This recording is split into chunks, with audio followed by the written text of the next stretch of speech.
مال اور اولاد جس کو قرآن نے فتنہ کہا ہے، تمہارے مال اور تمہاری اولاد تمہارے لیے فتنہ ہے، ہم نے ان دونوں چیزوں کی محبت اپنے دلوں میں اس قدر جڑیں اس کی مضبوط کر لی ہیں کہ لگتا ہے کہ ایک ٹرین جا رہی ہے سیدھی جنت کی طرف، دوسری ٹرین جا رہی ہے دنیا کے پیچھے، دنیا کے مال، دنیا کی آسائشیں، دنیا کی رونقیں۔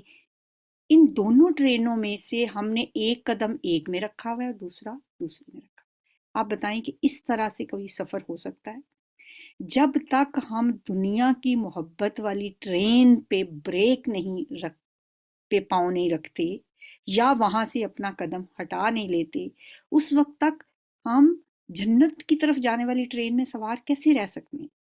دو محبتیں ایک دل میں اکٹھی نہیں ہو سکتی۔ جیسے کل ایک دعا میں آپ کو بتا رہی تھی تو میرے ذہن سے نکل رہی تھی، وہ دعا میں آپ کو پوری کی پوری یہاں پڑھ کے سنا دیتی ہوں۔ ابھی میں لمبی دعائیں آپ کو اس لیے نہیں یاد کروا رہی کہ چھوٹی چھوٹی دعاؤں کے بعد انشاءاللہ ہم اس پہ آئیں گے۔ اتنی پیاری پیاری دعائیں ہیں نبی صلی اللہ علیہ وسلم کی کہ بعض اوقات تو وہ ایسے فٹ آتی ہیں ہماری بات پہ۔ یہ جو بات ابھی ہم کر رہے ہیں حب دنیا کی، اس میں یہ اتنی فٹ آتی ہے کہ یہ دعا اللہم ارزقنی حبک و حب من ینفعنی حبہ عندک، اے اللہ مجھے تو اپنی محبت عطا کر دے اور اس شخص کی محبت عطا کر دے جس کی محبت مجھے تیرے قریب ہونے میں فائدہ دے۔ سبحان اللہ، ایک تو اپنی محبت دے دے، ایک اس شخص کی محبت بھی میرے دل میں ڈال دے جس کی محبت مجھے تیرے نزدیک ہونے میں فائدہ دے۔ اللہم ما رزقتنی مما احب فاجعلہ قوۃ لی فیما تحب، اے اللہ جو تو نے مجھے دے رکھا ہے، مجھے عطا کیا ہے، مال بھی ہو سکتا ہے، اولاد بھی ہو سکتی ہے، صحت، زندگی، سب کچھ، اللہم ما رزقتنی جو تو نے مجھے دے رکھا ہے، مما احب جس سے میں محبت کرتا ہوں۔ ظاہر ہے جو اللہ کی عطا ہے ہمارے پاس، ان سب چیزوں سے ہم بہت محبت کرتے ہیں، مال سے بھی، اولاد سے بھی، اپنی چیزوں سے، اپنی آسائشوں سے، جس سے میں محبت کرتی ہوں۔ فَاجْعَلْهُ قُوَّةً لِّي فِيمَا تُحِبُّ، تو ان چیزوں کو، یعنی جو تو نے مجھے دی ہوئی ہیں، مال ہے، اولاد ہے، صحت ہے، ان چیزوں کو جن سے میں محبت کرتی ہوں، ان کو میرے ان کاموں کے لیے قوت کا سبب بنا دے جن سے تو محبت کرتا ہے۔ سبحان اللہ، کتنی پیاری دعا ہے۔ اللہم ما رزقتنی مما احب، جو تو نے مجھے دیا ہوا ہے جس سے میں محبت کرتی ہوں، فاجعلہ قوۃ لی فیما تحب، اسے ان کاموں کے لیے قوت کا سبب بنا دے جن سے تو محبت کرتا ہے۔ آگے اگلی جو ہے آخری سنٹنس یا آخری دعا کا جو حصہ ہے، یہ کل میں آپ کو بتانا چاہ رہی تھی۔ اللہم ما زویت انی مما احب، اے اللہ جو تو نے مجھ سے لے لیا ہے، ما زویت انی جو تو نے مجھ سے لے لیا، چاہے وہ مال ہو سکتا ہے، اولاد ہو سکتی ہے، کوئی پیارا رشتہ ہم سے جدا ہو سکتا ہے، ہماری صحت ہم سے جا سکتی ہے، کچھ بھی ہو سکتا ہے، جو تو نے مجھ سے لے لیا ہے نا، مما احب جس سے میں محبت کرتی تھی، اب کیا کر، فاجعلہ فراغ لی فیما تحب، اب تو اسے میرے ان کاموں کے لیے فراغت کا سبب بنا دے جن سے تو محبت کرتا ہے۔ یا ظاہر ہے جو تو نے مجھ سے لیا ہے اس سے مجھے فراغت تو ملی ہوگی نا، مال چلا گیا تو پھر کام کیا رہ گیا پیچھے، مال کے پیچھے ہی تو ہمارا سارا ٹائم لگتا ہے۔ تو اگر کوئی کسی ماں سے بچہ لے لیا تو اس کو فراغت مل گئی، کسی کا شوہر چلا گیا اس میں فراغت مل گئی، کسی کو صحت نہیں رہی تو وہ کوئی کام کرنے کے قابل نہیں رہا، اب وہ بیٹھا ہے، فارغ ہے۔ تو اب وہ جو تو نے مجھ سے لے لیا ہے، اللہم ما زویت انی مما احب، جو تو نے مجھ سے لے لیا جس سے میں محبت کرتی تھی، اب فاجعلہ فراغ لی فیما، اب تو اس کو میرے ان کاموں کے لیے فراغت کا باعث بنا دے جن سے تو محبت کرتا ہے۔ آمین ثم آمین۔ اتنی پیاری پیاری دعائیں ہیں نبی صلی اللہ علیہ وآلہ وسلم کی، یہ دعا میں آپ کے ساتھ شیئر کر دوں گی اگر کوئی اس کو یاد کرنا چاہے تو۔ اچھا ایک اور دعا بھی ہے، وہ بھی بالکل اسی میننگ میں ہے، اسی میں ہے کہ اللہم اجعل حبک احب الاشیاء الیہ۔ اب ہمارا ٹائم تو بہت جا رہا ہے تو کوئی بات نہیں، آج کا لیسن ہم نے 2 دنوں پہ ڈیوائیڈ کرنا ہے۔ اے اللہ اپنی محبت میرے دل میں ہر چیز کی محبت سے بڑھا دے۔ اللہم اجعل حبک احب الاشیاء الیہ واجعل خشیتک اخوف الاشیاء عندی، اور اپنے خوف کو ہر چیز کے خوف سے زیادہ کر دے۔ وقت انی حاجات الدنیا بالشوق الی لقائک، اے اللہ دنیا کی ہر طلب پر اپنی ملاقات کا شوق غالب کر دے، یعنی میرے دل میں بس تجھ سے ملنے کی تمنا اور تڑپ ہو، اور دنیا کی ہر طلب پر وہ فائق ہو۔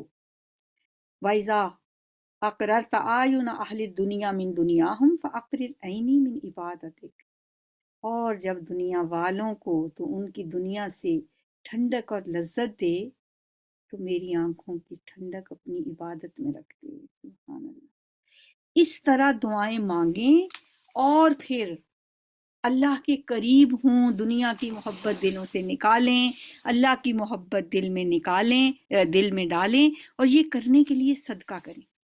صدقہ جو ہے وہ انسان کو اللہ کے قریب کرتا ہے۔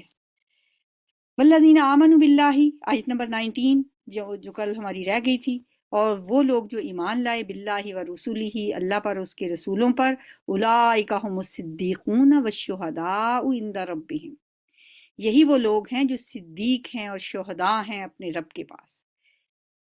بس پچھلی آیات کے ساتھ اگر اس کو جوڑیں تو مطلب یہی نکلتا ہے کہ جو لوگ صدقات کے ذریعے اللہ کو قرض حسنہ دے کر اپنے دلوں سے مال کی محبت ختم کر دیتے ہیں، مال کی محبت کو دھو ڈالتے ہیں، اور پھر انہیں حقیقی ایمان مل جاتا ہے، تو اب ان کے لیے صدیقیت کا مقام ہے، شہادت کے مرتبے تک پہنچنے کا رستہ ان کے لیے اب کھل گیا ہے۔ کیونکہ سورہ نساء میں اللہ تعالیٰ نے فرمایا نا، یہ جو لوگ ہیں، جو صدیق ہیں، جو شہداء ہیں، ان کے بارے میں فرمایا کہ وَمَن يُطِعِ اللَّهَ وَالرَّسُولَ فَأُولَٰئِکَ مَعَ الَّذِينَ أَنْعَمَ اللَّهُ عَلَيْهِم مِّنَ النَّبِيِّينَ وَالصِّدِّيقِينَ وَالشُّهَدَاءِ وَالصَّالِحِينَ۔ یہ آیت میں کئی دفعہ آپ کو سنا چکی ہوں، جب ہم سورہ فاتحہ میں بھی اللہ تعالیٰ سے دعا کرتے ہیں کہ اللہ ان لوگوں کا رستہ دکھا انعمت علیہم، جن پہ تو نے انعام کیا، تو یہاں اللہ فرماتے ہیں فَأُولَٰئِکَ مَعَ الَّذِينَ أَنْعَمَ اللَّهُ عَلَيْهِم مِّنَ النَّبِيِّينَ، یہی تو وہ لوگ ہوں گے جن پہ احسان کیا، جن پر اللہ کا انعام ہوا، یعنی کون سے لوگ؟ انبیاء، صدیقین، شہداء اور صالحین، وحسن اولئک رفیقا، اور یہ لوگ رفاقت میں کتنے اچھے ہیں۔ ان لوگوں کو پھر کیا ملے گا؟ یہ جو لوگ صدیقون والشہداء عند ربہم ہیں، لہم اجرہم و نورہم، ان کے لیے ہوگا ان کا اجر اور ان کا نور۔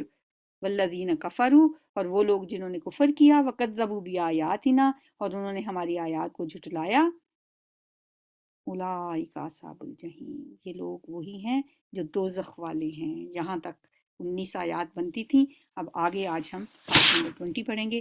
اعلموا انما الحیات الدنیا، جان لو، انما الحیات الدنیا، بے شک دنیا کی زندگی تو کیا ہے؟ یہ دنیا کی زندگی کا ہی ہم ابھی کر رہے تھے نا کمپیریزن، کہ دنیا کی زندگی اور جو آخرت کی زندگی ہے، ان دونوں کو ہم ساتھ ساتھ لے کے نہیں چل سکتے، ایک کو تو ہمیں کم کرنا پڑے گا، پھر ہی ہمارا دوسری طرف دھیان ہوگا، دونوں کشتیوں میں سوار نہیں ہم ہو سکتے۔ تو دنیا کی زندگی کیا ہے؟ دنیا کی زندگی کیا ہے؟ انما الحیات الدنیا لعب، کھیل ہے، لہو، دل لگی ہے، وزینت، اور کیا ہے؟ زینت ہے، ظاہری آؤٹر لک انسان کی، اپنے آپ کو ٹیپ ٹاپ میں رکھنا، زینت، و تفاخر، اور ایک دوسرے پر فخر جتانا ہے، بینکم، آپس میں، و تکاثر فی الاموال والاولاد، اور ایک دوسرے سے بڑھ جانے کی کوشش کرنا، تکاثر، کثرت سے، مال میں اور اولاد میں کثرت، فی الاموال والاولاد۔ اب ان چیزوں کو کی مثال دی گئی ہے، مثال دے کے سمجھایا گیا ہے، کس کے ساتھ؟ کمثل غیث، بارش کی مثل ہے۔ اعجب الکفارا، جو کہ اچھی لگتی ہے، خوش کرتی ہے کفار کو۔ اب کفار کا لفظ یہاں پہ کافروں کے معنوں میں نہیں ہے، کسان کے معنوں میں، کسان کے لیے بھی کفار کا لفظ آتا ہے۔ کاشتکاروں کو اچھی لگتی ہے، آجبا، اس نے خوش کر دیا کاشتکاروں کو، نبات ہو، کس نے؟ اس کی پیداوار نے، اس کی رویدگی نے، جو اس کو جو نباتات ہے اس نے اس کو خوش کر دیا. سما یہیجو، پھر وہ کون، وہ کھیتی اپنی پوری قوت پر آتی ہے. یہیج، سما یہیجو فتراہو، پھر تم دیکھتے ہو. اب یہاں پہ اس کا مطلب خشک ہونا لکھا ہوا ہے، لیکن یہ جو ہے نا یہیج کا لفظ، اس کا مطلب ہوتا ہے پوری قوت پہ آنا. فتراہو، پھر تم دیکھتے ہو اس کو، مصفرن، پھر وہ زرد ہو جاتی ہے. سما، پھر مصفرہ کا لفظ ہم نے سورہ بقرہ میں پڑھا تھا، صفراؤن، وہ گائے زرد ہو تو وہ زرد ہو جاتی ہے. سما یکون، پھر ہو جاتی ہے حطاما، چورا چورا، ریزہ ریزہ. وفی الآخرتی، اور آخرت میں کافروں کے لیے کیا ملے گا؟ عذاب شدید، سخت عذاب. ومغفرۃ من اللہ، اور بخشش اللہ کی طرف سے. ورضوان، اور رضامندی. وما الحیات الدنیا، اور نہیں ہے دنیا کی زندگی الا متاع الغرور، مگر دھوکے کا سامان. یہ جو آیت ہے، آیت نمبر 20، اس کے آئینے میں اگر ہم اس انسانی زندگی کو دیکھیں تو ہمیں اس کی مکمل تصویر نظر آتی ہے. بچہ پیدا ہوتا ہے، خوشیاں منائی جاتی ہیں، پھر وہ جوان ہو کر اپنی قوت کو پہنچ جاتا ہے، پھر اس کی عمر ڈھلتی ہے تو بالوں میں سفیدی آ جاتی ہے، چہرے پہ جھریاں پڑ جاتی ہیں، پھر موت آنے پہ اسے زمین میں دبا دیا جاتا ہے، وہ مٹی میں مل کر مٹی ہو جاتا ہے. اسی طرح سے یہ مثال دی گئی ہے کس کی؟ اعلموا، جان لو، انما الحیات الدنیا، کہ دنیا کی زندگی تو لعب، ایک کھیل ہے. شروع میں بچہ جب ہوتا ہے تو کیا اس چیز اسے پسند ہوتی ہے؟ کھیل، کھیل تماشا. ماں باپ کچھ کر رہے ہیں، خوش ہیں، ناراض ہیں، مصروف ہیں، بس بچوں کو کھیل چاہیے. اور اب تو موبائل پہ کھیل چاہیے ان کو. پہلے تو وہ بال سے کھیلتے تھے، آپس میں کھیلتے تھے، اب تو بس موبائل پکڑتے ہیں، اسی میں سے کھیلیں نکالتے رہتے ہیں. بس کھیلنا کھیلنا کھیلنا، لائبن. کھیل کود کے علاوہ کسی اور چیز سے اسے دلچسپی نہیں ہوتی. پھر جب یہ اگلی منزل پہ آتا ہے، ٹین ایج میں پہنچتے ہیں بچے، لڑکپن کی عمر میں آتے ہیں، تو ان کا کھیل کود جو ہے وہ پھر ایک معصوم سی مشغولیت نہیں رہتی، بلکہ اس کے اندر ایک اور بھی عنصر شامل ہو جاتا ہے. پھر دل لگی کی باتیں بھی اس میں شامل ہو جاتی ہیں، اسے لہون کا نام دیا گیا. مطلب دیکھیں کیسی ترتیب ہے، پہلے کھیل، پھر لہون. اب اس عمر میں تھوڑا سا اگر ہم آگے کو آئیں تو پھر بچوں میں زینتن، اپنے آپ کو اچھا دکھنا، یہ ان پہ ایک جنون سوار ہو جاتا ہے.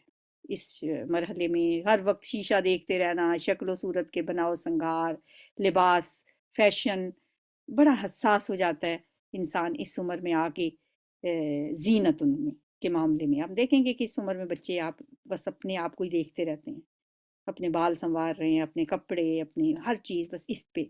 پہلے کھیت، پھر دل لگی، پھر اس کے بعد اب یہ شروع ہو جاتا ہے. اور چوتھا مرحلہ آتا ہے تفاخر بینکم.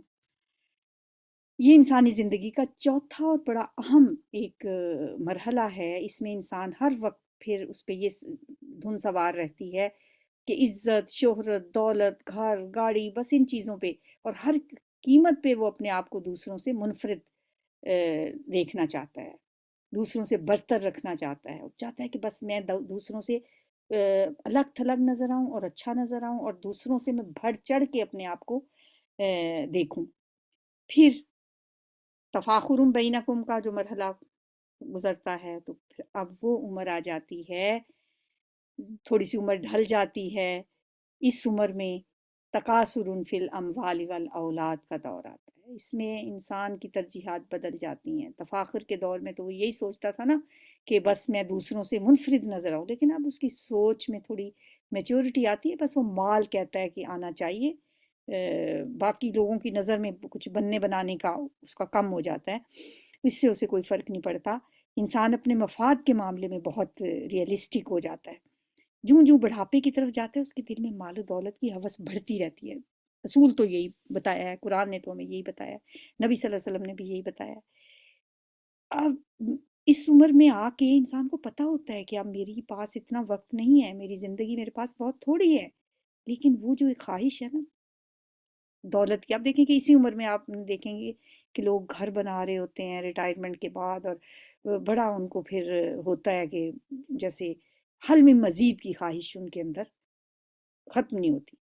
سورہ تکاثر میں یہی اللہ تعالیٰ نے فرمایا الہاکم التکاثر حتی زرتم المقابر، اے لوگو تمہیں مال کی کثرت کی طلب نے غافل کر دیا ہے یہاں تک کہ تم نے قبریں جا دیکھیں۔ وَتَكَاثُرٌ فِي الْأَمْوَالِ وَالْأَوْلَادِ کا مرحلہ آ جاتا ہے۔ بہرحال وقت کے ساتھ ساتھ انسان کی پریورٹیز بدلتی رہتی ہیں، عمر کے ہر مرحلے میں کسی ایک چیز کی دھن اس کے ذہن پہ ضرور سوار ہوتی ہے، اور اس آیت میں انسانی زندگی کے جو نفسیاتی مراحل ہیں انہیں بہت اچھے طریقے سے اللہ تعالیٰ نے سمجھا دیا۔ اب آیت کا جو اگلا حصہ ہے کمثل غیث، اس میں انسانی زندگی اور نباتاتی زندگی کے درمیان جو ایک مماثلت پائی جاتی ہے اس کا ذکر ہے۔ مطلب یہ ہے، اللہ بتانا یہ چاہتا ہے کہ اگر تم اپنی زندگی کی حقیقت کو سمجھنا چاہتے ہو نا تو کسان کی ایک فصل کے سائیکل کو دیکھ لو۔ اس کی فصل کا سائیکل کیا ہوتا ہے کہ وہ بیج بوتا ہے، پھر اس پہ کھیتی اگتی ہے، بارش برستی ہے اور لہلہا اٹھتی ہے فصل۔ کمثل غیث، بارش کی مانند، اعجب الکفار نباتہ، تو اس سے کسان کو اس کی پیدا ہونے والی جو رویدگی ہے ان کو بہت اچھی لگتی ہے۔ ثم یہیجو، پھر وہ کھیتی اپنی پوری قوت پر آتی ہے۔ فتراہ مصفرن، پھر تم اسے دیکھتے ہو کہ وہ پک کر زرد ہو جاتی ہے۔ جیسے گندم ہے، اب جب اسے کاٹنے کا وقت آتا ہے تو وہ زرد ہو جاتی ہے، پھر جب اس میں سے فصل نکال لی جاتی ہے ثم یکون حطاما، پھر وہ کٹ کر چورا چورا ہو جاتی ہے۔ وفی الآخرتی، اور آخرت میں بھی عذاب شدید، کافروں کے لیے سخت عذاب ہے۔ ومغفرۃ من اللہ ورضوان، اور مومنوں کے لیے مغفرت بھی ہے اور اللہ کی رضا بھی ہے۔ وما الحیات الدنیا، اور نہیں ہے دنیا کی زندگی الا متاع الغرور، مگر دھوکے کا سامان۔ دنیا کی زندگی جو ہے ایک دھوکا ہے۔ نبی صلی اللہ علیہ وآلہ وسلم نے ایک دفعہ فرمایا تھا کہ لازماً تمہارے اعمال کا حساب کتاب ہوگا، لازماً تمہیں بدلہ ملے گا، اچھائی کا اچھا اور برائی کا برا، اور وہ جنت ہے ہمیشہ کے لیے یا آگ ہے ہمیشہ کے لیے۔ یعنی جو تمہیں بدلہ ملنا ہے وہ یا تو تمہیں ہمیشہ کے لیے جنت مل جائے گی تمہارے اعمال کے بدلے میں، یا ہمیشہ کے لیے آگ مل ہوگی۔ تو دنیا کی زندگی کو دو ہی چیزیں ہیں، وفی الآخرۃ عذاب شدید، یا تو آخرت میں عذاب شدید ہے، یا مغفرۃ من اللہ ورضوان، اللہ کی طرف سے مغفرت اور رضوان ہے، اللہ کی رضامندی ہے، اللہ کی رضا ہے۔ ہمیں ہر وقت اللہ سے اس کی رضا مانگنی چاہیے، جنت مانگنی چاہیے۔ اللہم انی اسألک رضوانک والجنہ ونعوذ برحمتک من النار، یہ دعا ہمیں ہر روز مانگنی چاہیے، جنت کی اور دوزخ سے پناہ مانگنی چاہیے۔ سابقوا الی مغفرۃ من ربکم، سبقت لے جاؤ، ایک دوسرے سے آگے بڑھنے کی کوشش کرو۔ الی مغفرۃ من ربکم، اپنے رب کی بخشش کی طرف۔ سبقت کس میں لے کے جاؤ کہ اپنے رب کی مغفرت حاصل کر لو، اپنے رب کی رضا حاصل کر لو، اپنے رب کو خوش کر لو، اور اس جنت کی طرف دوڑ لگا دو، اس جنت کی طرف۔ سابقو، سبقت ہوتا ہے نا، جیسے دنیاوی کاموں میں ہم ایک دوسرے سے آگے بڑھنے کی کوشش کرتے ہیں، ہم دنیا میں چاہتے ہیں کہ بس ہم سب سے آگے ہوں، لیکن آخرت کے معاملے میں ہم بالکل پیسیو ہو جاتے ہیں، کوئی فکر ہی نہیں ہوتی۔ عارضی دنیا کی یہ جو ایک دوسرے سے آگے بڑھنے کی دوڑ ہے، اس کو چھوڑ دو، اپنی صلاحیتیں اللہ کی رضا اور اللہ کی بنائی ہوئی جنت کے حصول کے لیے لگا دو۔